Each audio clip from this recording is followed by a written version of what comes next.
সালটা 1947। তখন দ্বিতীয় বিশ্বযুদ্ধ চলছে। এরই মধ্যে জার্মানির নাজি বাহিনী ইহুদিদেরকে ধরে ধরে হত্যা করে ফেলছে। আর এরই মাঝে জোজো নামে একটা ছোট্ট ছেলে জার্মানিদের হয়ে যুদ্ধ করছিল, আর যার বন্ধু ছিল অ্যাডলফ হিটলার। এরই মধ্যে একজন ইহুদি মেয়ে এসে তার ঘরে আশ্রয় নেয়। তো এখন সে কি করবে? তো আজকে এমনই একটা অসাধারণ কমেডি ড্রামা মুভির গল্প শুনতে যাচ্ছি। তাই আর কথা না বাড়িয়ে চলুন শুরু করা যাক। গল্প শুরু হয় জার্মানির ফকেনহাইম শহর থেকে, যখন নাজি জার্মানি প্রায় পতনের মুখে। আমাদের গল্পের হিরো তখন জোজো মাত্র 10 বছরের একটা ছেলে, আর সে এতটাই কট্টর নাজি ভক্ত ছিল যে এমনকি তার কাল্পনিক বন্ধু আছে, আর সেই বন্ধুটি অন্য কেউ নয়, স্বয়ং অ্যাডলফ হিটলার নিজেই। এর মধ্যে মজার ব্যাপার হলো জোজো নিজেকে অনেক বড় দেশপ্রেমিক ভাবলেও সে নিজের জুতোর ফিতে পর্যন্ত বাঁধতে পারত না। যুদ্ধের সময় দেশকে সাহায্য করার জন্য জোজো আর তার বন্ধু ইয়র্কি হিটলার উইথের জুনিয়র সেকশনে যোগ দেয়। এরপর তার একটা উইকেন্ড ক্যাম্পে যায়, যেটা পরিচালনা করছিল ক্যাপ্টেন ক্লেনজেনডর্ফ আর তার সহকারী ফ্রেডি এবং ফ্রাউলেন রাম, যেখানে বাচ্চাদের ছোট্ট ছোট্ট ইউনিফর্ম আর ট্যাগার দেওয়া হতো। সেখানে ছেলেদেরকে শেখানো হয় যে কিভাবে গ্রেনেড ছুটতে হয় বা গর্ত করতে হয়, আর অন্যদিকে মেয়েদেরকে শেখানো হয় যে কিভাবে বিছানা পাততে হয়, পাশাপাশি কিভাবে গর্ভবতী হতে হয়। এদিকে জোজো বই পড়ে ইহুদিদের বর্ণনা দেওয়ার কাজে খুব উস্তাদ ছিল, কিন্তু যখন সামনাসামনি ফাইটের কথা আসে সে খুব ভয় পেয়ে যায়। একদিন একটা বড় ছেলে জোজোকে একটা খরগোশ হাতে দিয়ে বলে সেটাকে মেরে ফেলতে। জোজো নিজেকে সাহসী দাবি করলেও সে কিছুতেই নিরীহ খরগোশটিকে মারতে পারে না এবং সেটাকে ছেড়ে দেওয়ার চেষ্টা করে। আর ঠিক তখনই একটা বড় ছেলে এসে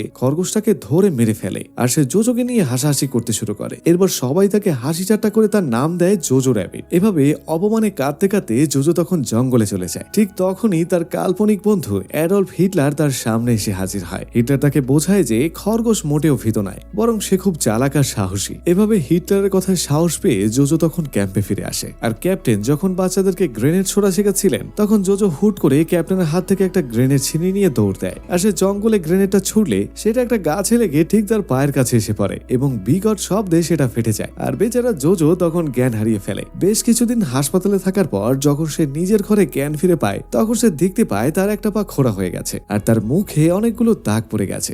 এতে তার মা রোজই তাকে জড়িয়ে ধরে সাহস দেয়। জানা যায় জোজোর বাবা যুদ্ধে গিয়ে নিখোঁজ হয়ে গেছে আর তার বোন ইংয়েও মারা গেছে, আর তাই তার মাই এখন সব। এভাবে সুস্থ হওয়ার পর তার মা তাকে ইউনিফর্ম পরিয়ে নাজি হেডকোয়ার্টারে নিয়ে যায়। সেখানে দেখা যায় ক্যাপ্টেন ক্লেনজেনডর্ফকে অবহেলার দায়ে তাকে ডিমোশন করে দেওয়া হয়েছে। আর জোজোর মা আগে ক্যাপ্টেনের উপর চড়াও হয় এবং তাকে বাধ্য করে যে জোজোকে আর একটা কাজ দেওয়ার জন্য। এখন দেখার বিষয় ছিল জোজো তার খোঁড়া পা আর দাগওয়ালা মুখ নিয়ে সে নাজিদের হয়ে কি কাজ করে। এরপর আমরা দেখতে পাই জোজো এখন মাঠে না নামতে পারলেও নাজিদের প্রচারণার পোস্টার আর ড্রাফট লেটার পৌঁছে দেওয়ার কাজ করত। দেখা যায় সে জোশ নিয়ে এই কাজগুলো করতে থাকে। একদিন সে কাজ করার সময় দেখতে পায় তার মা রোজই রাস্তার মাঝখানে ফাঁসির মঞ্চে ঝুলে থাকা কয়েকটা লাশের দিকে অবাক হয়ে তাকিয়ে আছে। জোজো তখন জিজ্ঞেস করে ওরা কি করেছিল। তখন তার মা শান্ত গলায় উত্তর দেয় তারা যা পারত, অর্থাৎ তারা নাজিদের বিরুদ্ধে প্রতিবাদ করেছিল।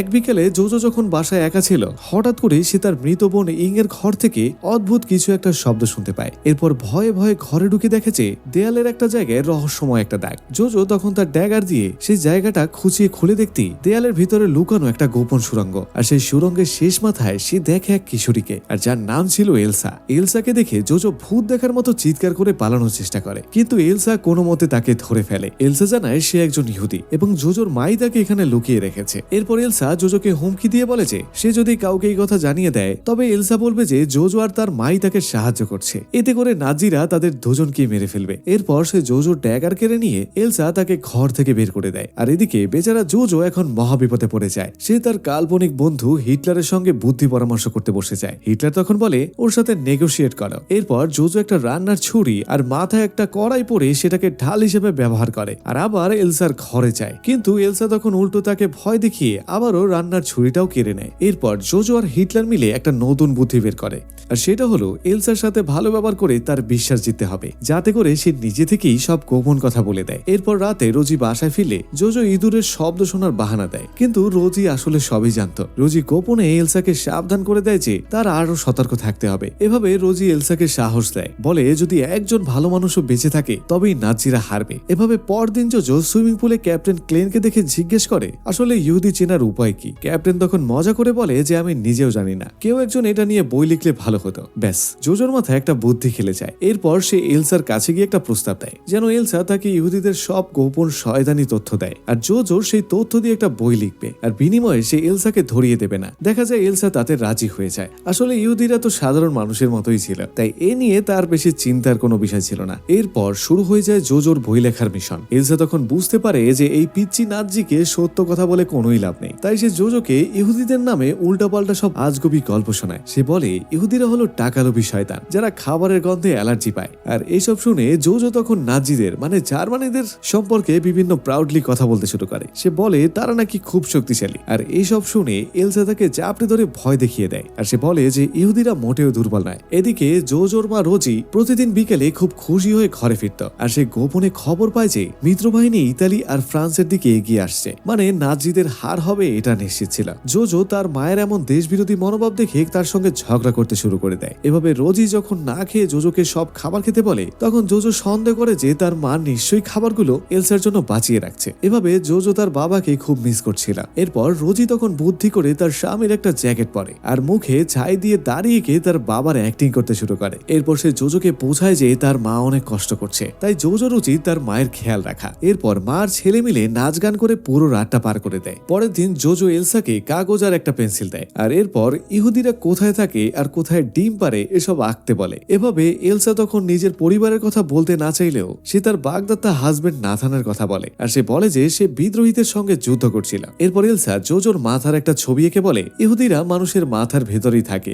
এসব কিছু শুনে জোজোর মাথায় একটা দুষ্ট বুদ্ধি আসে। সে নাথানের নাম নিয়ে এলসাকে একটা ভুয়া ব্রেকআপ চিঠি লিখে শোনায়। চিঠিটা ভুয়া জানলেও নাথানের নাম নিয়ে এমন জঘন্য কথাবার্তা শুনে এলসা মনে মনে খুব কষ্ট পেয়ে যায়। আর এলসার কান্না দেখে জোজোর মন গলে যায়। সে বুঝতে পারে যে এলসাও একটা রক্ত মাংসের মানুষ। সে সাথে সাথে নাথানের নাম দিয়ে আরেকটা চিঠি লেখে যে আগের চিঠিটা পুরোপুরি ভুল ছিল। নাথান আজও এলসাকে অনেক ভালোবাসে। আর এসব শুনে এলসা আবার খুশি হয়ে জোজোকে থ্যাঙ্কস দেয়। এভাবে একদিন জোজো আর রোজি নদীর পাড়ে হাঁটতে যায়। রোজি জোজোকে বোঝায় যে আগে এই জায়গাটা কত সুন্দর ছিল, মানুষ নাচতো, প্রেম করতো, কিন্তু জোজো এই সব কিছুকে ঘৃণা করে। এরপর রোজি বলে বাচ্চাদের কাজ হলো গাছে চড়া আর খেলাধুলা করা, তাদের রাজনীতি করা কোনো কাজ নয়। এভাবে ফেরার পথে তারা একটা ক্লান্ত পরাজিত নাৎজি সৈন্যকে শহরে ঢুকতে দেখতে পায়। এতে করে বেচারা জোজোর মন খারাপ হয়ে যায়। এভাবে বাসায় ফেরার পর এলসা তাকে হাসানোর জন্য ইহুদিদেরকে নিয়ে সে আরো সব আজগুবি কাল্পনিক গল্প শোনাতে শুরু করে। আর জোজো আস্তে আস্তে এলসাকে খুব পছন্দ করতে শুরু করে। এভাবে জোজোর এলসার প্রতি এমন টান দেখে কাল্পনিক বন্ধু হিটলার তাকে খুব বকাবকি করে। হিটলার বলে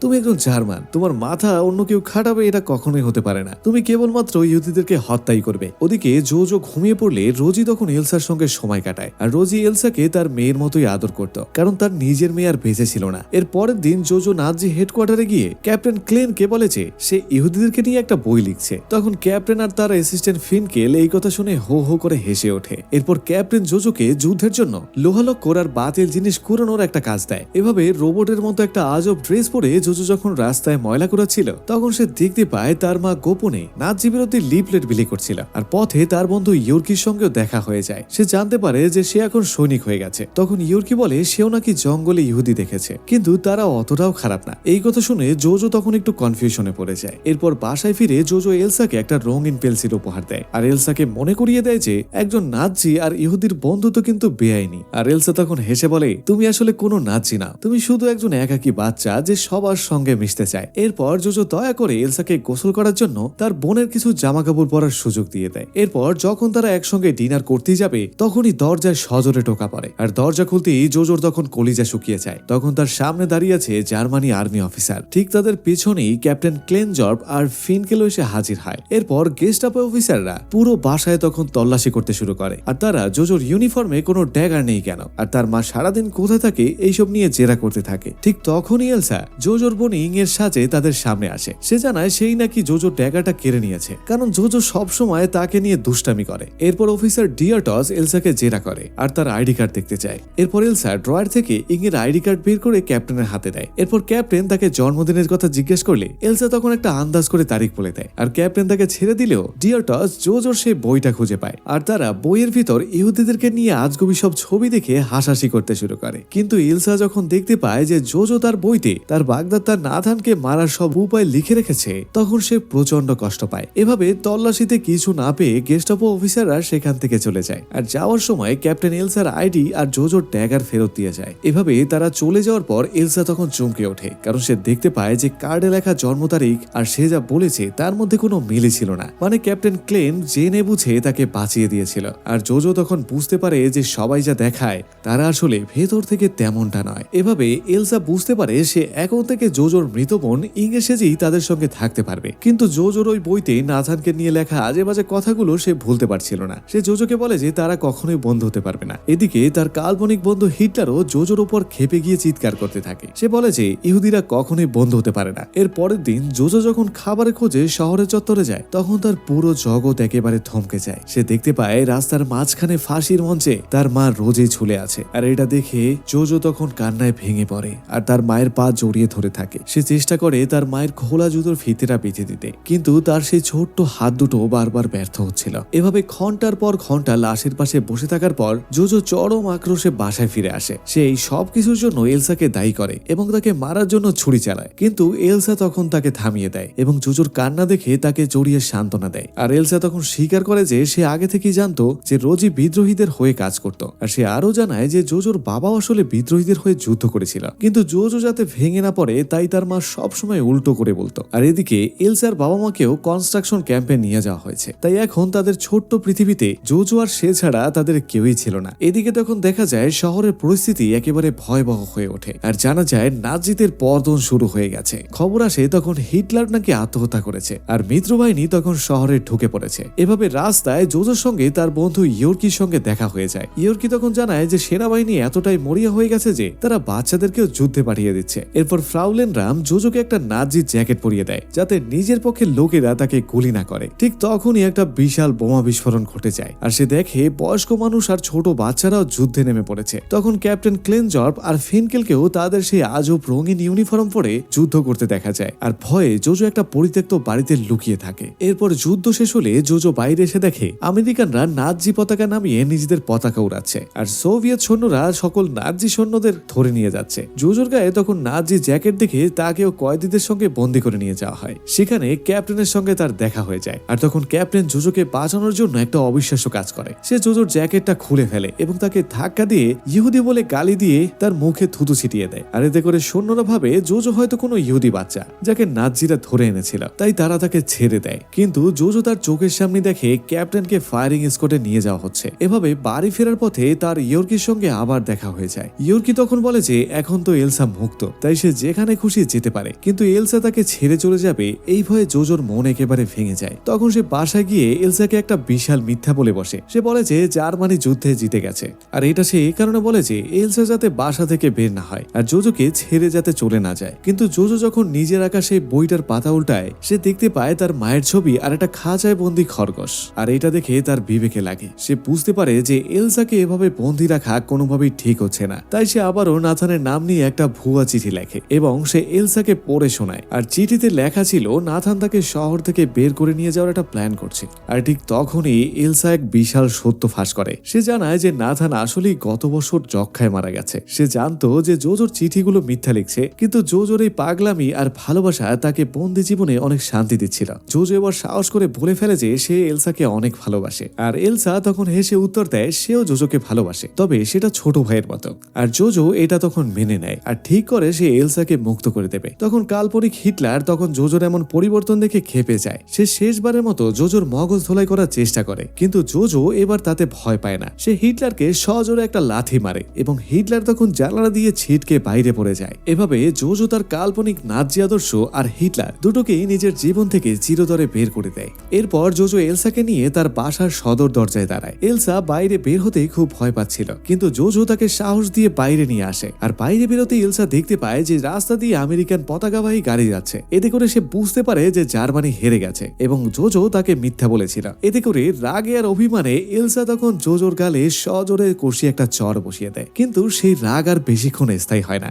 বাইরে চারদিকে তখন মুক্তির আনন্দ আর যুদ্ধের বিভীষিকা একেবারে শেষ হয়ে গিয়েছিল। তখন জোজো আর এলসা একে অপরের দিকে তাকায়, তো তাদের এখন কি করা উচিত? তখন দুজনেই বুঝতে পারে যে এখন সময় শুধুমাত্র আনন্দ করার। তো রাস্তার মাঝখানেই তারা দুজন আনন্দ করে নাচতে শুরু করে। আর এই নাচ ছিল স্বাধীনতার, এই নাচ ছিল নতুন এক পৃথিবীর। আর এভাবেই শেষ হয়ে যায় জোজো আর এলসার এক সুন্দর বন্ধুত্বের গল্প। তো বন্ধুরা, ঘৃণা আর যুদ্ধের মাঝেও যে ভালোবাসা আর বন্ধুত্ব জয়ী হতে পারে, জোজো র্যাবিট মুভিটি আমাদেরকে সেটাই শেখায়। তো গল্পটি আপনাদের কাছে কেমন লাগলো কমেন্টে লিখে জানান। ভালো লাগলে একটি লাইক দিয়ে চ্যানেলটি সাবস্ক্রাইব করুন, যাতে নতুন নতুন সব গল্প সবার আগে চলে যায় আপনার দরজায়। আর যাচ্ছি, দেখা হচ্ছে নতুন কোনো ভিডিওতে। তত ততক্ষণ পর্যন্ত ভালো থাকুন, সুস্থ থাকুন। আল্লাহ হাফেজ।